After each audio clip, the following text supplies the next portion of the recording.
욥기 8장 8절에서 22절 하나님 말씀 전하겠습니다.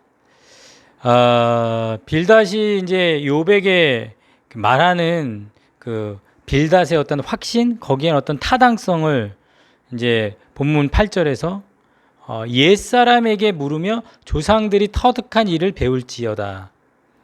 그러니까 빌닷의 말의 어떤 그 타당성의 근거는 그 옛 시대의 사람들 또 조상들의 그 지혜, 그곳에서 자기의 타당성을 지지받고 있다.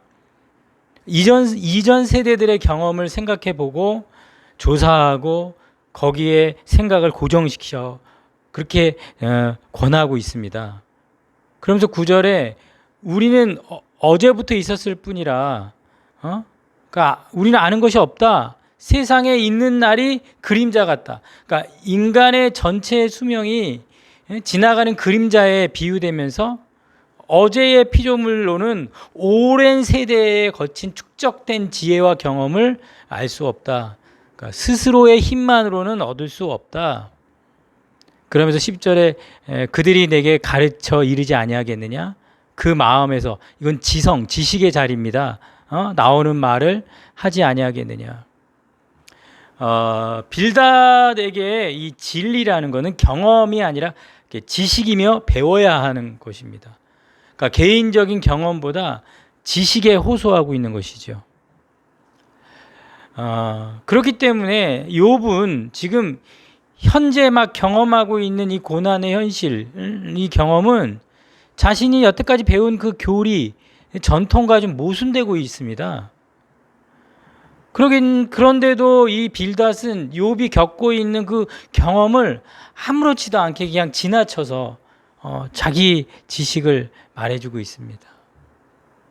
빌닷은 머릿속에서 그 현인들의 지식과 욥의 감정을 이렇게 구분하고 있는 것이죠.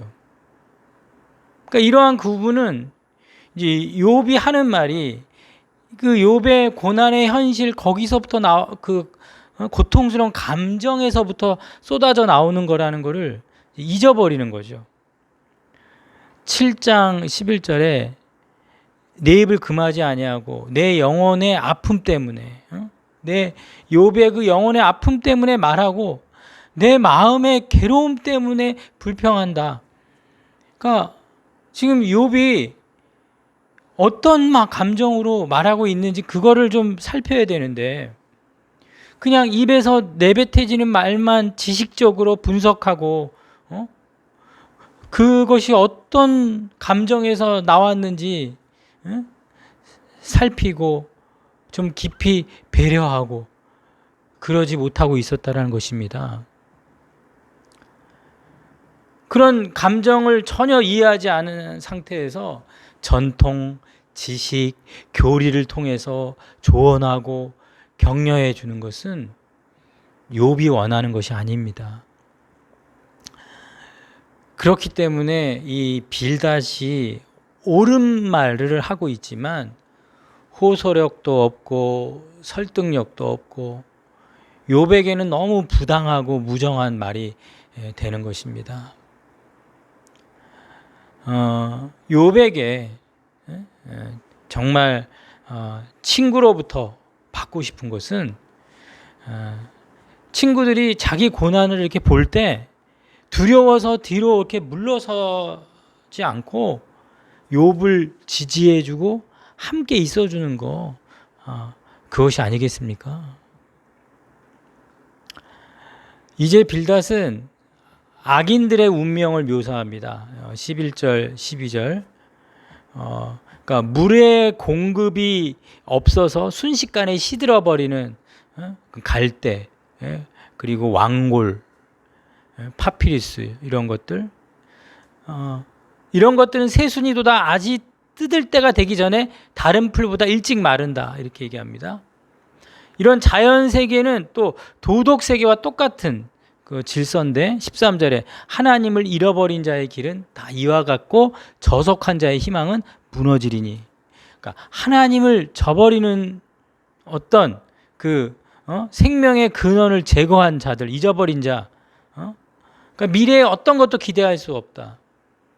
우리는 뭐 하나님을 잠깐 기억해서 잊는다 그런 개념이 아니라 하나님을 대적하거나 하나님이 없는 것처럼 행동하고 하나님을 볼 수 없는 것처럼 하나님이 행동도 못하는 것처럼 하나님을 배제하고 사는 삶, 하나님을 잃어버린 자의 삶, 어떤 것도 기대할 수 없다. 그러면서 계속해서 14절에 그 믿는 것이 끊어지고 의지하는 것이 거미줄, 그러니까 너무도 약한, 미래는 견고하지 않고 믿을 수 없고 쉽게 부서질 기초에 틀림없이 세워져 있기 때문에 그 집을 의지할지라도 15절 집이 서지 못하고 굳게 붙잡아 주어도 집이 보존되지 못하리라. 의지할지라도 너무 약하고 믿고 의지했지만 그 대상은 어떤 지지해 주지도 못하는 그런 무너져 버린다는 것입니다. 그러면서 겉으로는 좀 뭔가 되는 것 같은데 16절 그는 햇빛을 받고 물이 올라 그 가지가 동산에 뻗으며 17절 그 뿌리가 돌무더기에 서리어서 돌 가운데로 들어갈지라도, 그러니까 초반에 막 번성하는 것처럼 보여도 18절에 그곳에서 뽑히며 그 자리는 모르는 체하고 이르기를 내가 너를 보지 못하였다. 그러니까 뿌리채 뽑혔다라는 기억조차 사라져 버리는 19절 그 길의 기쁨은 이와 같고 그 후에 다른 것이 흙에서 나리라. 그것이 잊었다, 소중한 것들이 잊었고 그 잊었다는 것조차도 있는 그 소멸을 이렇게 말해주고 있습니다. 이런 악인들의 운명을 욥에게 뜻하는 바가 뭡니까? 욥이 지금 그런 악인의 운명을 당하고 있다는 겁니까? 아니면 악인의 운명을 말해주면서 욥에게 경고하는 것입니까? 아니면 악인의 운명은 욥이 절대 당하지 않을 것이니까 격려하는 것일까요? 빌닷이 어떤 전체적인 방향으로 볼 때 매우 부드러운 경고이면서 부분적으로 또 격려처럼 적용이 되는 것 같긴 한데요. 근데 이 빌닷이 뭔가 이렇게 분명하지가 않습니다. 모호한 상태로 남겨두고 그래서 다양하게 읽혀질 여지를 남겨두고 있는, 어떻게 보면 욥을 모호하고 애매하게 파악하지 못하고 있는 빌닷의 모습이기도 합니다. 이제 빌닷은 죄 없는 자들의 운명을 묘사합니다. 20절에 하나님은 순전한 사람을 버리지 아니하시고 악한 자를 붙들어 주지 아니하심으로, 지금 순전한 사람, 악한 자 극명하게 구별이 되면서 이것을 확실하게 하시는 분은 하나님 자신이시죠.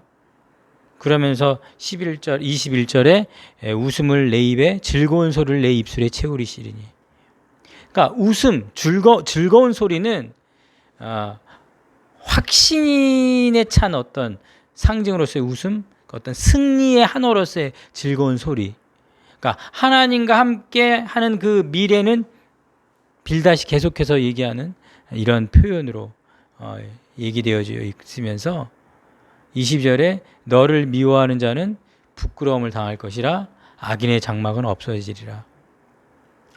22절에 너를 미워하는 자, 이게 이제 시편에서는 어떻게 표현되냐면 고난받는 자가 있으면은 하나님의 벌을 받고 있다 이렇게 말하는 자들, 너를 미워하는 자들의 특징인데, 그렇다면 지금 세 친구가 욥에게 그렇게 하고 있지 않습니까?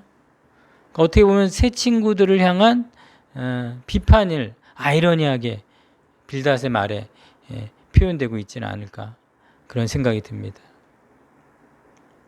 이렇게 빌닷은 과거의 전통의 지혜자들이 모아놓은 이전 세대에 대한 지혜에 대한 정말 존경을 표하면서 하나님의 정의는 절대 굽히지 않는다라는 그런 자기의 어떤 정확한 신학의 틀을 가지고 교리를 절대화 고집하고 있는 그런 빌닷의 모습입니다. 그런데 이런 전통과 교리, 이런 지식을 아무 생각 없이 그냥 붙들고 산다면 욥이 당하고 있는 이 정말 이해할 수 없는 자기의 이 경험을 해석해낼 수가 없다라는 것입니다. 그렇기 때문에 이 욥기가 우리에게 말해주고 있는 것은 이런 틀에 박힌 전통, 교리, 지식적인 신앙이 아니라 정말 삶의 한복판에서 내 감정으로도 또 내 지식으로도 다 경험되어지고 느껴지는 단순히 머릿속의 믿음이 아니라 삶으로 드려지는 이 믿음, 그런 살아낸 경험, 그런 믿음을 삶의 한복판에서 고백되어지는 것, 그것을 어떻게 보면 이 빌닷의 말을 통해 욥기가 우리에게 전해주고 있는 것은 아닌가 생각해 봅니다. 오늘 우리도 상대방의 어떤 그런 감정, 마음을 헤아리지 못하고 그저 옳은 말만 해대는 그런 동떨어진 신앙인이 되지 마시고 그대의 마음을 헤아리고 감정을 이해하면서 그 옆에 있어주는 그런 우리가 되기를 주님의 이름으로 축원합니다. 기도하겠습니다. 살아계신 하나님, 우리가 믿고 있는 신앙의 어떤 전통, 또 지식, 교리 다 옳고 맞는 것인데도 이것이 굳어져서 그냥 머릿속에 있는 신앙이 되어서 어떤 삶의 현실을 적용하고 풀어내지도 못한다면 너무나도 비정하고 무정하고 메아리처럼 들릴 수 있습니다. 하나님, 오늘 삶의 현장에 내려와서 우리가 알고 있는 모든 지식들이 삶으로 살아낼 수 있는 능력이 되고 또 그런 삶의 현장에서 경험하는 자들의 그 감정들을, 그 마음에서 깊은 곳에서 나오는 소리들을 귀담아 듣고 그와 함께 할 수 있는 그런 사랑의 마음을 우리에게 허락하여 주시옵소서. 지식은 교만하게 하지만 사랑은 덕을 세웁니다. 하나님, 우리가 지식으로 옳은 말만 하는 사람이 아니라 사랑으로 마음을 헤아리는 자들이 되도록 우리를 축복하여 주시옵소서. 예수님의 이름으로 기도하였사옵나이다. 아멘.